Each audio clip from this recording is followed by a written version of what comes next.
beautiful people. You're welcome to another exposition of Behind Closed Doors. My name is Damilola Adebara, aka Damien Swags, and on today's show, we're going to be learning and unlearning as usual. Yes, so you're welcome, sir. Happy to be here. Yes, and I'm happy you came also. Thank you very much. You're welcome. So you sent your story via our mail. Yes, I did. So can you just take us through it? Alright.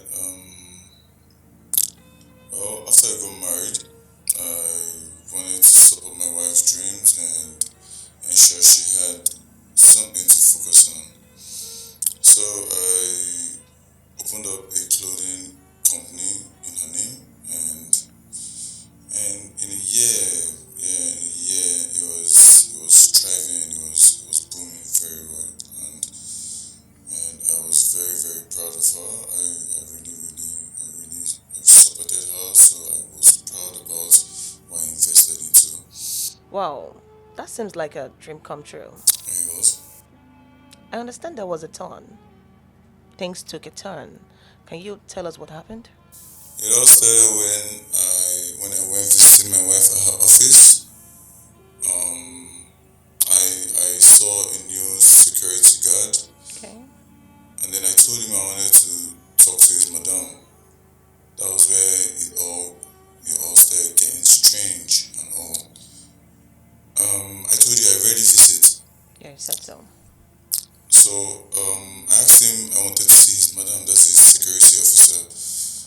And then he told me his madam had left with her husband. I was shocked first of all, and then I tried to keep my cool in the best way possible. I thinking, alright, you are a new personnel and you might not know who the husband is. And then I showed him the picture of my wife on my phone.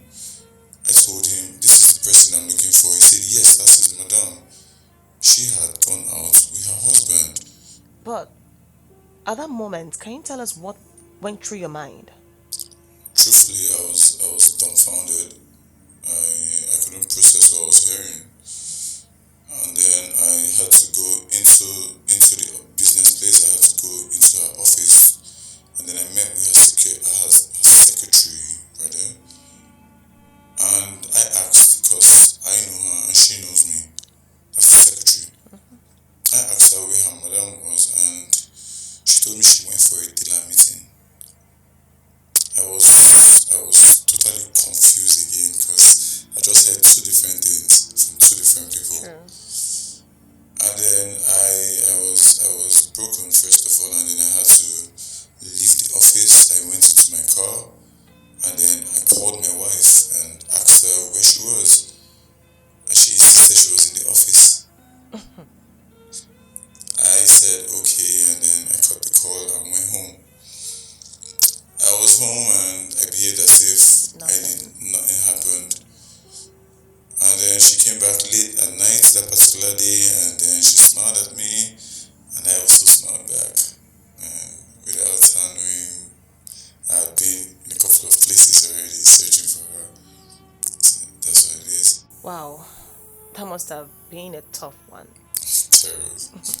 So apart from that, did you notice anything off? Yeah, I did. Another certain day, my wife was in the bedroom, I was in the sitting room, and her phone rang. Her phone is always on silent, but Always. yeah, always on silent. And the name written, the caller who called was Tola or Toyin or Remy, something like that. Okay. And then I copied out the number because my goals were really bugging me, because I had really been skeptical about every single movement she makes nowadays. So I copied out the number and I dialed it on my phone. Immediately I put the number in my phone. My best friend's number popped up. The name, my best friend's name popped up. Your best My friend's best friend's name name popped popped. up. And that was when it dawned on me, because my goals were really killing me and all. That's when it dawned on me that, damn, my wife actually has something to do with my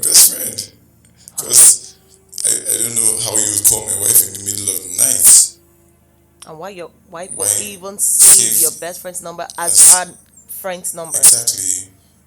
So I was already off balance. So, did you at any point confront your wife or your friend about the whole thing? No, I didn't. I called my friend, Okay. spoke over the phone, and he acted like nothing was happening between them. He complimented me about our jobs and all, and even spoke about a contract that we both knew about and all before we ended the call. And then I confirmed the number afterwards again after she was asleep, and it was definitely him, and I was definitely so betrayed. Wow, I must say that was devastating. Yeah, it was. Really. So, was that the only betrayal you confirmed? Well, no. I noticed I was removed already from the shareholders in our company, the clothing company. Wow, that you set up Yeah, and then she was secretly diverting money out of the account into a private account. a private account without your Yeah, knowledge. without my knowledge. Then came the incident with your son, right? Yeah, Can you tell us about that? yeah I got, all of a sudden, I got a call from my son's school. He told me he had collapsed and he had to be rushed to the hospital. I got to the hospital and they asked me to donate blood. I immediately told them, alright, I'm good. And then they had to cross check Since first it's of your all. son, of Yeah, course. they had to cross check first of all if you're matching. And then in a couple of minutes, the doctor came back and told me we weren't the match. And then I told the doctor, then get a matching blood to just donate to him straight up and then help me out with a DNA test also. I told him that, and then 4 days later, it came out that I wasn't his biological father. That must have been so devastating. So, So, did you at some point confront your wife about the whole thing? yes, I did, but that was before I went to our family's doctor because we had done DNA tests previously in the Before or past. after Yeah, you, in the past. before you went to your family doctor or after? Sorry, come again. I don't understand that Said, at question. what point did you ever confront your wife about the whole thing? I did, but initially I went to our family doctor first of all before I went to confront her. Okay, So I'm so trying that to was story. okay, I'm okay, trying to okay, talk about okay. what So that was happened when I after you went. confronted Exactly. your The family family doctor doctor. to confirm things. Yeah, Yeah. yeah. So I went to the family doctor and I spoke to him. I told him why did you falsify the results and all because I took the previous one, the initial one I did At in his another place. exactly, and then with the one I did at his place also, and then Okay. he told me my wife paid him actually to falsify the results. That Again. was and that was the camel's breaker. I went to my house straight up. I locked the door and threatened her. I put it to her that you slept with our family doctors to falsify the results. And then I just put it to her. I wanted to see her reaction and all. Reaction. And then next thing she broke down in tears and started crying. She said it was the devil's work. Devil's work. And what about your best friend? I told her I knew she was involved with my best friend also, and then that was when she opened up and told me everything. She told me I wasn't the father to my son, my best friend was the father to our son and all, and then I was broken, I was devastated. I didn't know what to do. I was literally betrayed by the two people I trusted most in the world. Most. And then after everything happened, I couldn't just stay at that same place. I had to relocate. And then even till now, I'm still trying to get over it because it was demoralizing. It was detrimental to my health and all. Of I course. had to clear my head. It was just like I was lost in everything I was doing. So I really had to clear my head. So I left the place and I'm still patching up myself gradually, I little by know. little.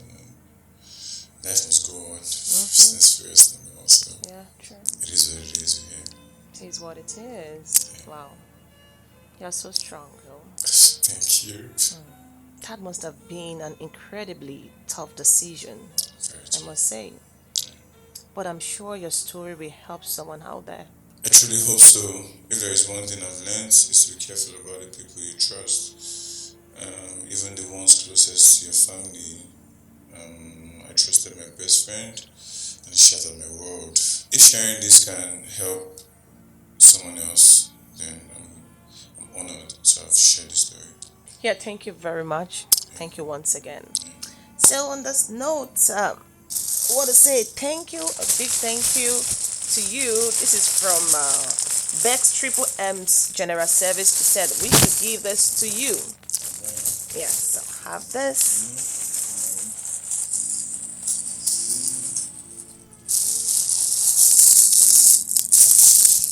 And again, this is from our company. Yes, MTech TV. Thank you very much. Saying a big thank you to you also. You're welcome. So, beautiful people, we've come to the end of another exquisite exposition today. And as usual, don't forget, in case you have somebody that has a story that we need to learn from, we need to share to the world, don't hesitate to reach out to us via our social media platforms, via our email, and via those numbers that are showing on the screen right now. And on the same note, don't forget to follow us on our social media platforms on YouTube. Follow us, subscribe, comment, and share with your loved ones on our Facebook and our Instagram. Please do well to follow us. And don't forget, I remain your number one host, Damilola Adegbaro, aka Damien Swags. And until next time, stay cute.